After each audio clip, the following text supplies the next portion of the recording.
자, 청년 여러분, 한 주간도 잘 지냈습니까? 코로나19가 계속해서 기승을 부리는데, 어, 속히 조금 안정되어서 우리가 이전과 같은 일상의 삶으로 속히 돌아갈 수 있기를 우리가 함께 기도하고 또 방역의 최일선에서 수고하시는 분들을 위해서도 우리가 격려하고 또 함께 힘을 보탤 수 있는 우리가 되었으면 좋겠습니다. 오늘도 영상으로 하나님의 말씀을 여러분과 함께 좀 나누기를 원하는데, 구원의 확신 네 번째 장, 믿음은 무엇인가에 대해서 오늘 잠깐 말씀을 좀 나누어 보려고 합니다.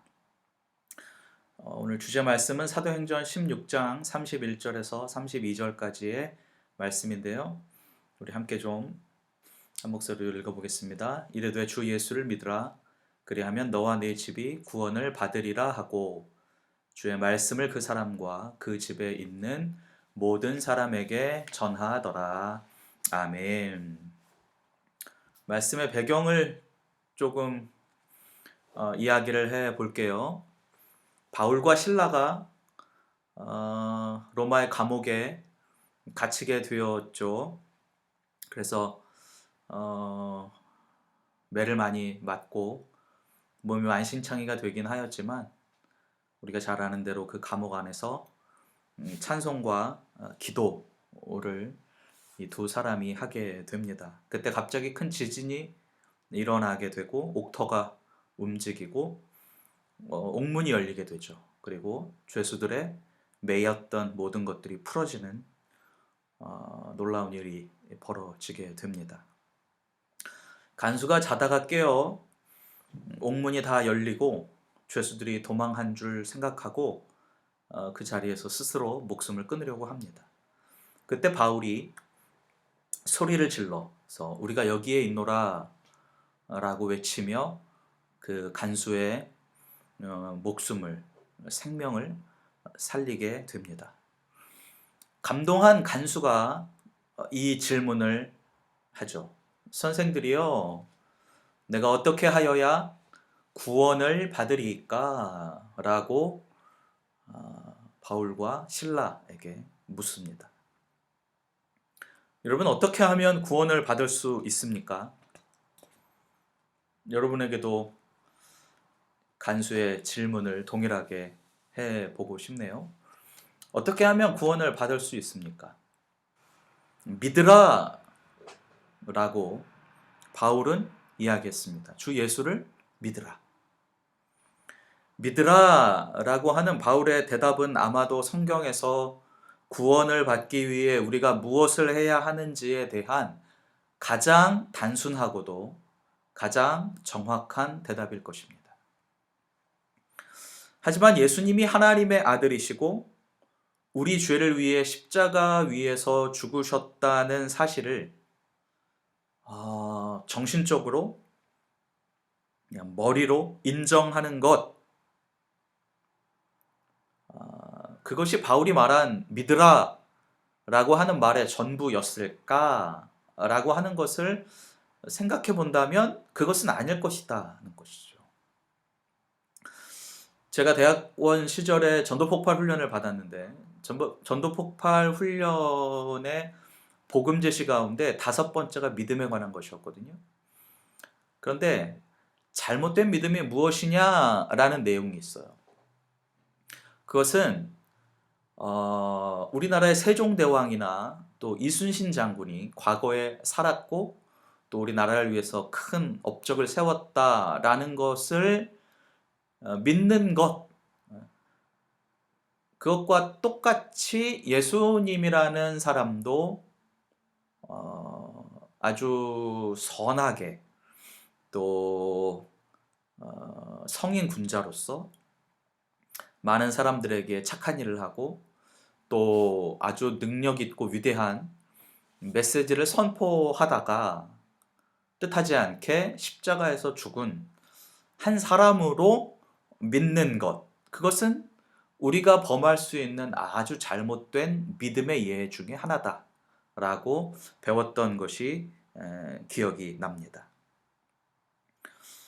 이것이 과연 바울이 우리에게 믿으라 라고 이야기했던 의미의 전부일까? 그것은 분명 아닐 것입니다. 다음 말씀을 한번 볼까요? 야고보서 2장 19절의 말씀인데요. 네가 하나님은 한 분이신 줄을 믿느냐? 잘하는도다. 귀신들도 믿고 떠느니라 라고 말하고 있어요.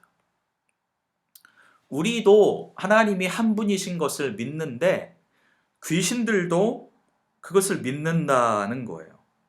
예수님의 형제 야고보는 심지어 귀신들도 이렇게 믿고 또 두려워서, 하나님이 두려워서 떨기도 한다라는 거죠. 그런데 중요한 것은 여기에 나오는 귀신들이 나중에 우리와 천국에서 만날 존재는 아니다라고 하는 거예요. 그러니까 이 귀신들이 믿는 그 믿음은 우리가 믿는 믿음과는 달라야 한다는 것이죠. 여러분이 그래서 믿는다, 여러분이 무엇을 믿는다, 예수님을 믿는다라고 말할 때 그 말에 담겨 있는 의미가 뭔지를 잘 생각해 봐야 한다는 거예요. 내가 믿는다라고 말할 때, 나에게 믿음이 있다라고 말할 때 과연 그 안에 담겨 있는 뜻이 무엇인가 여러분이 분명하게 인식해야 할 필요가 있다라고 하는 것입니다. 이것은 매우 중요한 문제예요.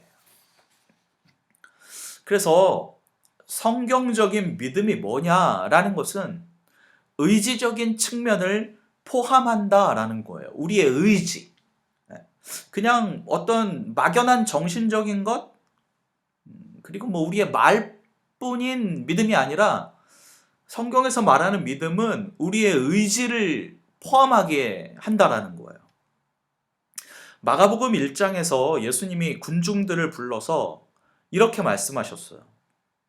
이르시되 때가 찼고 하나님의 나라가 가까이 왔으니 회개하고 복음을 믿으라 말씀하셨어요.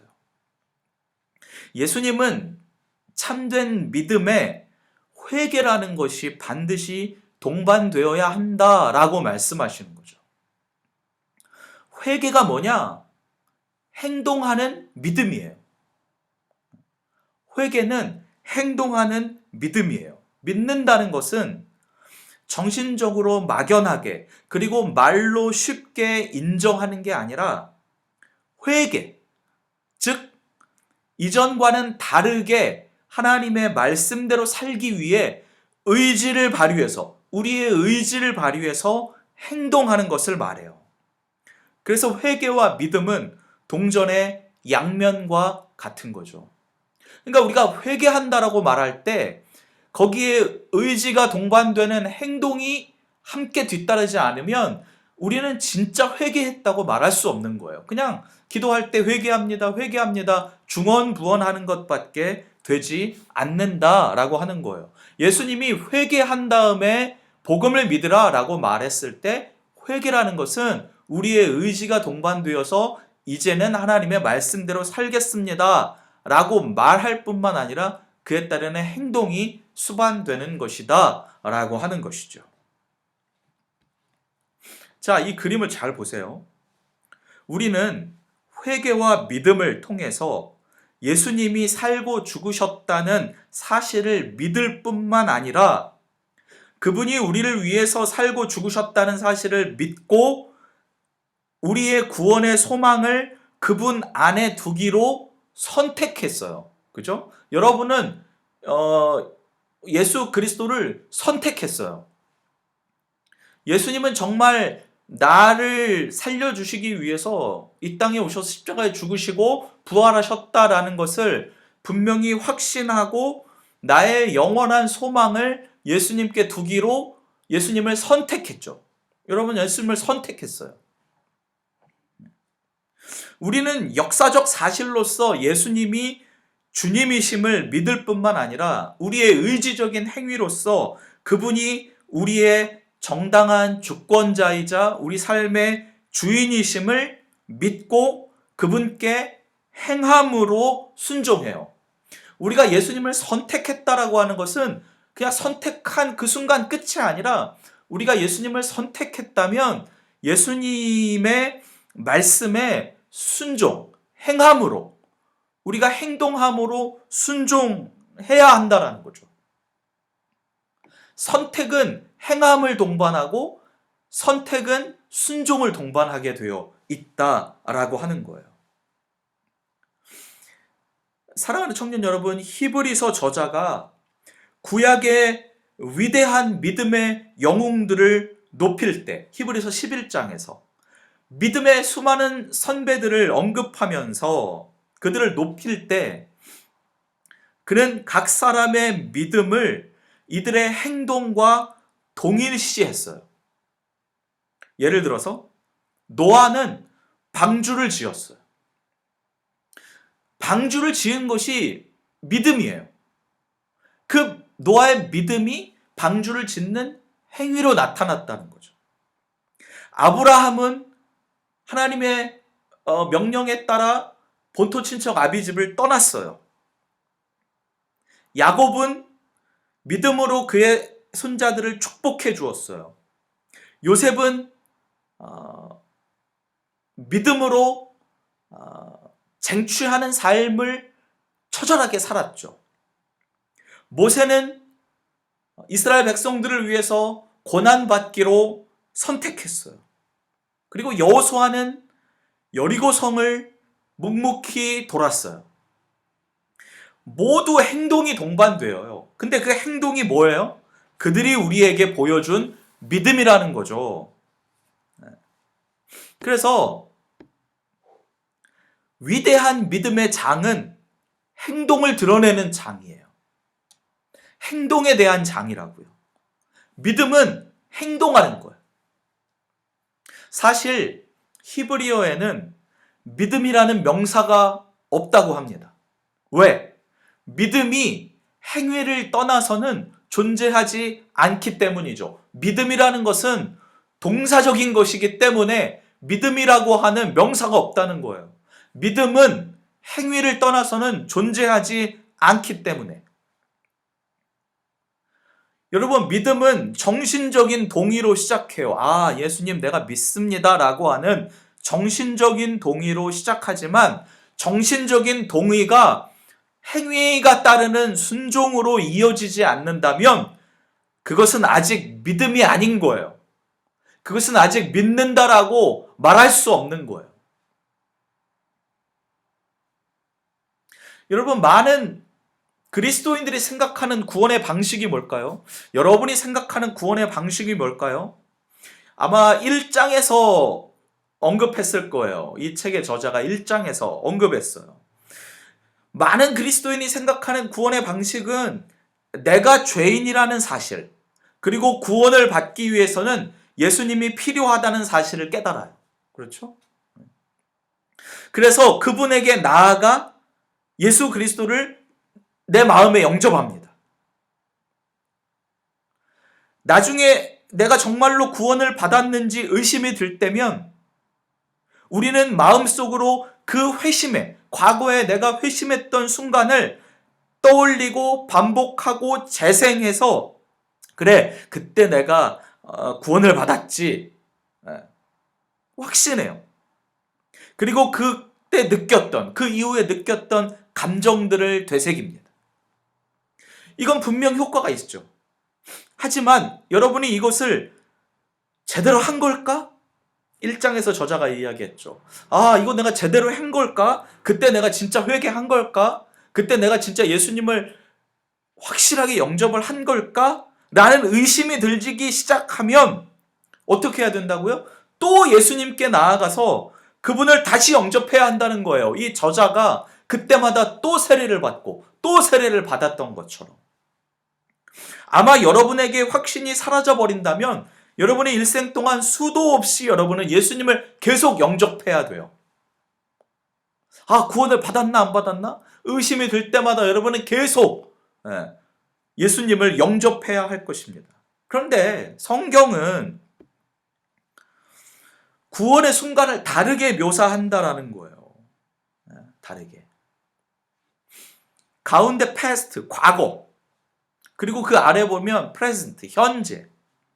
어느 순간 갑자기 여러분이 정말로 예수님을 믿었는지에 대한 의문이 들기 시작할 때 여러분은 뒤를 돌아보아서 과거로 돌아가서 여러분의 감정이 그때 어땠는지를 떠올리는 것에 시간을 할애하지 말라는 거예요.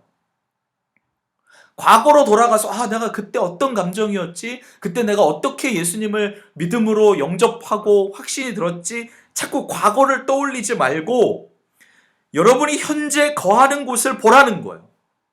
현재 여러분의 상태를 보라는 거예요. 지금 여러분이 예수님 안에 안식하고 있는가? 지금 여러분 안에 예수님이 구주이자 주인이자 주권자로 임재하고 계신가를 확인하고 점검하라는 거예요. 여러분의 현재 자세는 과거의 기억보다 중요하다고 이 책에 말합니다.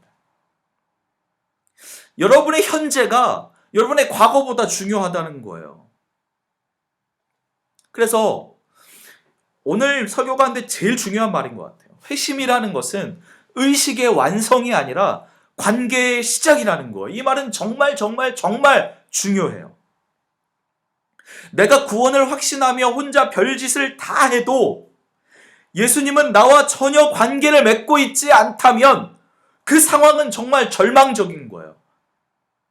여러분이 아무리 회심하고 예수님을 믿었다라고 여러분의 의식이 여러분이 아무리 회심했다고 여러분이 아무리 예수님을 믿는다라고 말로 정신적으로 그렇게 생각하고 그럴 거야 라고 여러분에게 주문을 건다 할지라도 여러분이 예수님과 관계가 맺어지고 관계가 시작되지 않았다라고 한다면 여러분은 정말 절망적인 상황에 놓여져 있다라고 하는 거예요.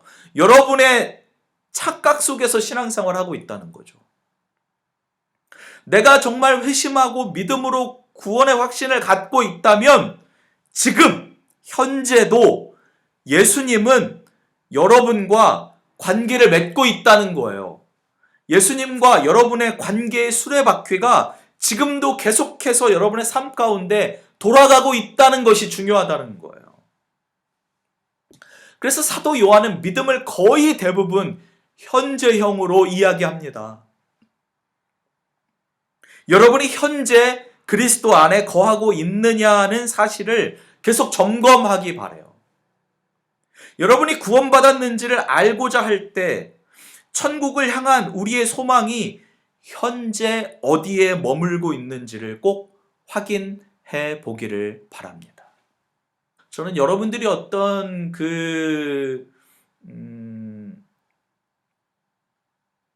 착각, 신앙의 착각, 내가 믿고 있는 것이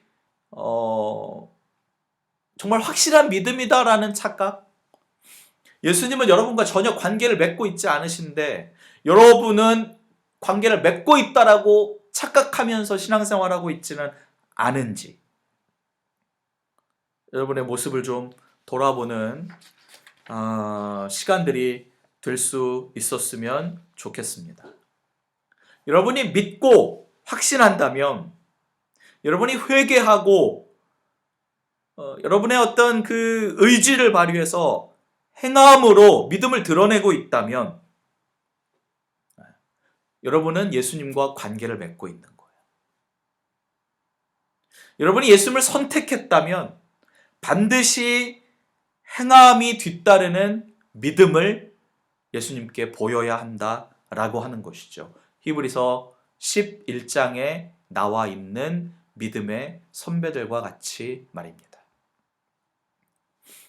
믿음이라는 단어, 회개하고 복음을 믿으라 라고 하는 예수님의 가르침, 주 예수를 믿으라 그리하면 너와 내 집이 구원을 얻으리라 라고 하는 바울의 가르침, 여러분의 가슴을 한번 때리는 그런 귀한 말씀이 되었으면 좋겠습니다. 그래서 여러분의 믿음이 예수님과의 관계 속에서 지금 현재도 그리고 그 믿음이 앞으로도 계속해서 유지되어지고 주님 오시는 그날까지 여러분이 굳건한 믿음 위에서 온전히 신앙생활하며 하나님께 영광 올려드리는 우리 필그림의 모든 청년들이 될 수 있기를 주님의 이름으로 간절히 축원드립니다.